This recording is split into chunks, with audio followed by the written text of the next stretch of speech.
Scottish Conservative MPs have joined forces to make a defiant stand on behalf of British fisheries by insisting that control of UK waters cannot be delayed any further. The 13 Scottish Tories in Westminister have threatened to torpedo any Brexit deal that Prime Minister Theresa May secures if it betrays the fishing communities.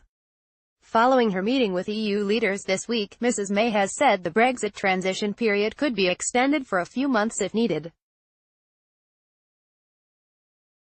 However, Scottish Secretary David Mindell has raised concerns over how this extension could impact Britain's departure from the Common Fisheries Policy (CFP). Fellow Scottish Tory David Duguid has warned Mrs May against delaying Britain's departure from the EU fishing agreement beyond the agreed date of December 2020. Speaking to Channel 4 News, the MP claimed that any delay would force the united group of 13 Scottish Tories to vote down the Brexit deal.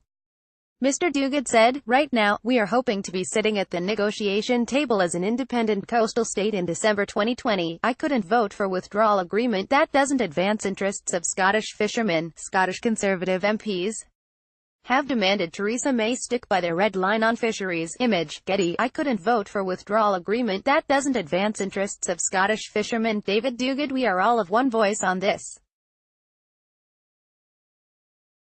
We are talking with that one voice quite loudly. I know she is listening. Another red line for us is access for EU vessels must not be tied to a trade deal. May and Gove have told us they would not cross those red lines. I'm not going to let up on holding the government to account on that." Mr Mindell echoed these demands yesterday, insisting that leaving the CFP in December 2020 is essential. He said, "What I want to be quite clear is that we are still leaving the Common Fisheries Policy at the end of 2020. I think it is a very important thing for fishermen here in Scotland to know and understand that is the date we are leaving the Common Fisheries Policy." The proposed transition period extension came as the EU and Britain failed to make progress on reaching a Brexit deal this week in Brussels. The Scottish Fishermen's Federation has also voiced its concern that the EU could keep control of UK waters beyond 2020. Chief Executive Bertie Armstrong said, "There is a genuine fear among fishermen that any extension to the UK's time in the Brexit waiting room would be used by the EU to place conditions on the return of fish stocks that are rightfully ours via long-term agreements that would be difficult to disentangle in years to come."